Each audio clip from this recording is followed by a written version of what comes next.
Welcome back, dear children. This is again chapter number 9. We'll continue with our chapter Australia. This is page number 142. The previous video we read up till here. This is one of the variety of tree found in Australia. It's a bottle tree found usually in desert region. You've seen cactus around over here.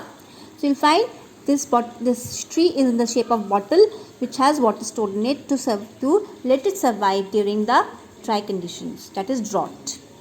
Next is natural resources.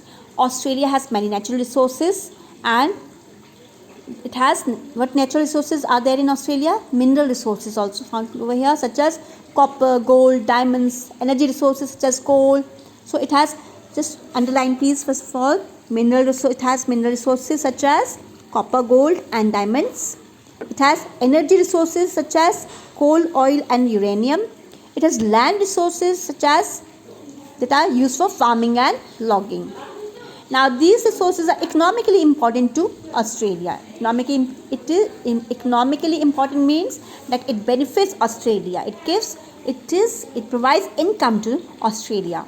Now many people believe that Australia's economy is resource dependent, which means that if these resources were to be depleted, Australia's economy would suffer. So it is just because of natural resources which Australia possesses that helps Australia to be one of the developed countries. Now first of all, forests and grasslands. Australian continent has large variety of plants. Now many of these plants are unique to the continent. Unique means that some of the natural resources, like with natural vegetation of Australia, is not found anywhere else in the world. The eucalyptus, it's an evergreen tree, is the most common tree found in Australia, and this tree is also known as gum tree. So children, what is another name of eucalyptus tree? Gum tree. Okay. Now these are very tall trees growing up to heights of almost 125 meters. A few varieties of these trees produce oil which is used for medicinal purposes to treat colds and coughs, headaches also. Please keep underlining here. Then you'll find Jarrah and Curry trees provide hardwood timber. So these are another variety of trees which provide hardwood timber. Right? Then we can see in the picture, this is wattle. This is Australia's national flower. Okay, its name is wattle.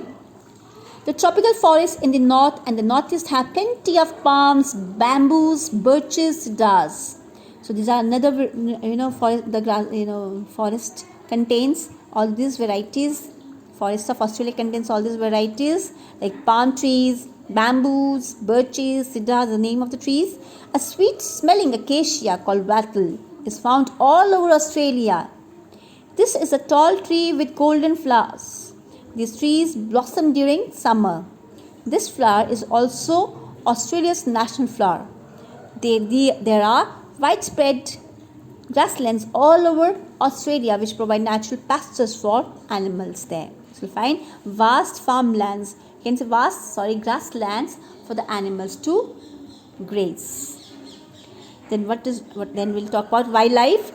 Isolation of Australia. Isolation means Australia having, all alone, it being an island continent. Okay, it's not connected to any other continent. So therefore, isolation of Australia from other continents for more than 30 million years caused the evolution of many animal species that are unique to the island continent. You'll find, because Australia could not come in contact with other continents, you'll find that there are many kinds of species found in Australia.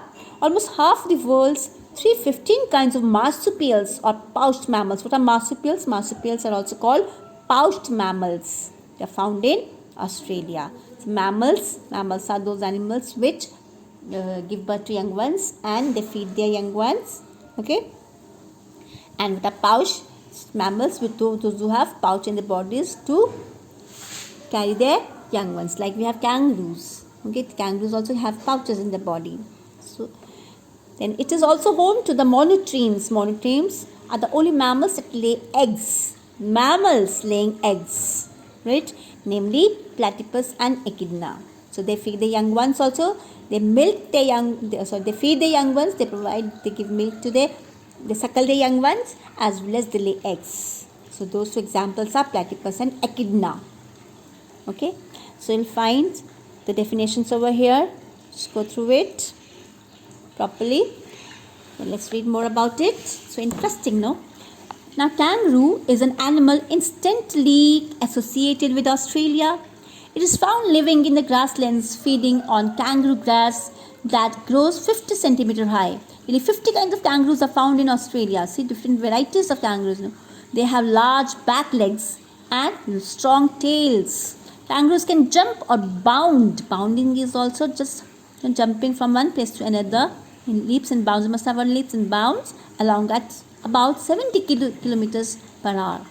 Their babies called joeys. What are the young ones of kangaroos called? Joeys. Line, very important and very informative and knowledgeable too. They stay for more than 30 weeks sucking milk in their mother's pouch. Imagine, that's just like small babies like human beings. Now, koala is a marsupial found only in the eucalyptus forest of Australia. You must have heard of koala bears. Some teddy bears are also, they are designed like koala bear on koala bears. Okay. Now, koala is marsupial found only in the eucalyptus forest of Australia. It depends mainly on leaves from few species of the eucalyptus tree for food. It doesn't depend on all eucalyptus trees. Some few species of eucalyptus trees it eats. It depends on eucalyptus trees for food. Living mostly in the trees, it feeds at night and sleeps for 18 hours a day. So this is the characteristic of a koala. Okay, it keeps on eating at night and sleeps 18 hours a day. And another variety of animal found over here is dingoes. Dingoes are Australian wild dogs. They feed on rabbits. They eat rabbits, bugs, reptiles, even wallabies. Okay. Now, sometimes they have been known to attack sheep. So, this is about dingoes. Wallabies are also just like koalas, only the small. Okay. Then, echidna. Echidna is egg-laying mammal. Please underline it. And they are found in scrub and grassland. It feeds on ants and termites. Okay. Then, platypus. Platypus is another monotreme. These two are monotremes. You know what monotremes are? They are mammal, those mammals which lay eggs. Okay. Now, they have a common opening for the urogenital and digestive systems. Okay, these are the characteristics. It incubates its eggs in a nest and feeds the young ones on its own milk. Found living near rivers in temperate grass forest, it feeds underwater on insect larvae. It also probes for the food in the stream beds. It goes into the water to get its food. It hunts at night and spends the day in a burrow dug in the stream bank. Just nearby the stream, they have a burrow. Burrow is a hole where they, spend their daytime. Right? Next variety is emus. What do you call it? Emus. Now, I pronounce it as emus are large flightless birds. They can run up to 50 kilometers per hour. They roam the deserts looking for grasses, fruits, flowers and tiny insects. Male incubates the eggs and guard the young after the birth. This is just the opposite. Females are not only taking care of, it's not the right of only females to take care of the young ones. Over here you'll find the emus. The males, they look after their young ones. Kookaburra is the largest bird in the kingfisher family. You must have heard of kingfisher, the blue color bird with long beak. So, Kookaburra is the largest bird in the kingfisher family. It's a variety of kingfisher, but it's larger size and largest of all the kingfishers. And found in the temperate forest, it lives more in the woodland than near the rivers. It feeds on insects, lizards, snakes, and small birds. It is known for its call similar to human laughter. When this kookaburras, they make a call. It's similar to that of a human laughter. Just like human laughs. So in this picture you can see this is a koala bear. You'll find over here emu. Okay, See the picture carefully. And here we have the kangaroo. Next, children, on the next page, 144 page, we have lyrebirds. Lyrebirds live on the ground and feed on insects beneath rocks and inside logs of woods. The male has a long tail shaped like a lyre and a musical instrument. Lyre is a musical instrument. So the male bird, the male lyrebird has long tail shaped structure. Okay, the wildlife of Australia includes insects and reptiles too. You can see this is a lyrebird. You can see its tail. Okay, next is fishing. The Australia fishing zone is the third largest in the world. Please underline. Okay, the most valuable exports are done to Japan and other Eastern Asian countries. You'll find over here prawns, rock lobsters, that is marine, crayfish, abalone, tuna, scallops, edible and pearl oysters. Other important species caught include bream, cod, flathead, mackerel, perch, whiting and Australian salmon. Okay, you'll find fresh, frozen and canned seafood is over here, that is most commonly used in Australia, and these are also sold to, they are sold locally as well as to Asian, European and North American markets. So you must have heard of fresh, frozen, canned seafoods. Okay, these are sold to these countries as well as locally too.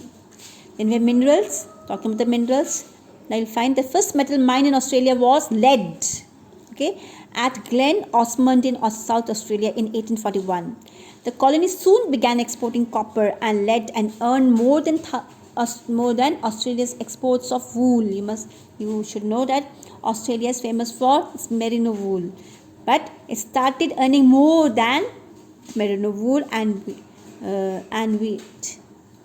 I'll just read again, and wheat in 1850. So it started earning more because of this mineral contents which they discovered in Australia.